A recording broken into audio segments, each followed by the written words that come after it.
All right, so we are going to show you a new feature that is being brought by the new release. It's a massive update on the component system.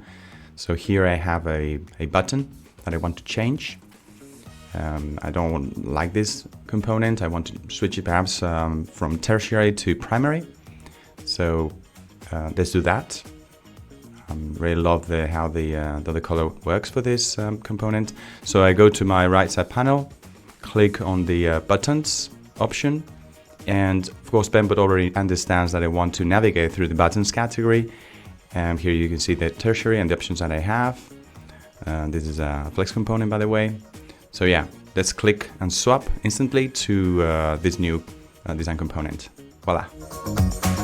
Stay tuned for more amazing content related to this next major release that's coming.